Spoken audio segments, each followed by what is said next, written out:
এজন চাওয়ালা যদি দেশৰ প্ৰধানমন্ত্ৰী হ'ব পাৰে তেনেহলে আমি কিয় নোৱাৰিম। এইটো ল'ৰা আৱৰ্জনা চাফাই কৰা কাম কৰিছিল আৰু সি যদি বিশ্বৰ বিখ্যাত ক্ৰিকেটাৰ হ'ব পাৰে তেনেহলে আমি কিয় নোৱাৰিম।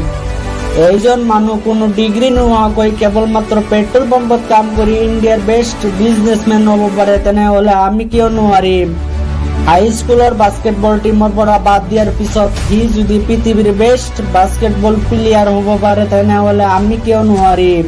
কিছুমান মানুহ কলেজ ড্ৰপ আউট কৰাৰ পিছত নিজৰ কোম্পানীতে কলেজৰ টপাৰ বিলাকক হায়াৰ কৰিব পাৰে তেনেহলে আমি কিয় নোৱাৰিম।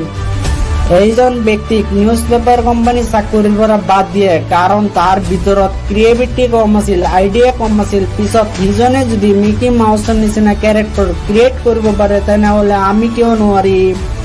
এইজন মানুহৰ গাৰ্লফ্ৰেণ্ড তাৰ লগত ব্ৰেকআপ কৰি দিয়ে আৰু সমস্ত ছ'চিয়েল সাইট ব্লক কৰি দিয়ে। পিছত সিজনে যদি পৃথিৱীৰ আটাইতকৈ ডাঙৰ ছ'চিয়েল নেটৱৰ্কিং সাইট ফেচবুক বনাব পাৰে তেনেহলে আমি কিয় নোৱাৰিম। এই ব্যক্তি 999 বাৰ ফেল হোৱাৰ পিছত হাৰ নামানি 1000 বাৰ মূৰত বাল্ব আৱিষ্কাৰ কৰিব পাৰে তেনেহলে আমি কিয় নোৱাৰিম।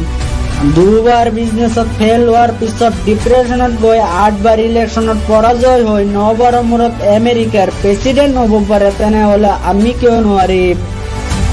এইজন মানুহক তাৰ নিজৰ কোম্পানীৰ পৰা খেদি দিয়াৰ পিছত সি যদি এপলৰ নিচিনা কোম্পানী বনাব পাৰে তেনেহলে আমি কিয় নোৱাৰিম। এইজনী জবলেছ মহিলা, তেওঁৰ হাজবেণ্ড তাৰ লগত বিবাহ বিচ্ছেদ কৰি দিয়ে আৰু 3 বছৰ কেঁচুৱাটো লালন পালন কৰিবলৈ তাৰ ওপৰত দায়িত্ব আহি যায় আৰু ডিপ্ৰেছনত গৈ বিশ্বৰ বিখ্যাত নবেল চিৰিজ অৰ্থাৎ হেৰি পটাৰ লিখিছিল, যাৰ ফলত তেওঁ কোটি কোটি টকা ইনকাম কৰিব পাৰিছে। তেওঁৰ এদিনৰ ইনকাম দি এটা লেম্বৰগিনি কিনিব পাৰিব। এই ব্যক্তি তাৰ গোটেই বডি পেৰালাইজ, লৰচৰ কৰা দূৰৰ কথা নিজৰ আঙ্গুলি পৰ্যন্ত উঠাব নোৱাৰে। সি যদি ৱৰ্ল্ডৰ ওৱান অফ দ্য বেষ্ট সাইণ্টিষ্ট হ'ব পাৰে তেনেহলে আমি কিয় নোৱাৰিম। এইজন ব্যক্তি দুখীয়া মানুহৰ ঘৰৰ ল'ৰা আৰু সি যদি মিছাইল মেন আৰু ভাৰতৰ ৰাষ্ট্ৰপতি হ'ব পাৰে তেনেহলে আমি কিয় নোৱাৰিম।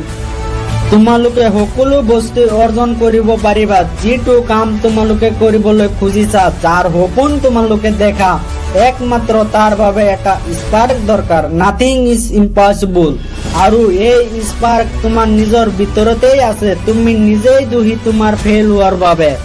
এতিয়া তুমি য'ত আছা সেয়া তোমাৰ অতীতৰ কৰ্মৰ ফল আৰু কাইলৈ তুমি ক'ত থাকিবা সেয়া তোমাৰ আজিৰ কৰ্মৰ ফল হ'ব। মোৰ তৰফৰ পৰা সকলোকে অল দ্য বেষ্ট। যদি ভিডিঅ'টো ভাল লাগে তেনেহলে লাইক কৰিবা, শ্বেয়াৰ কৰিবা আৰু তুমি কি হ'বলৈ খুজিছা কমেন্ট কৰি জনাই দিবা।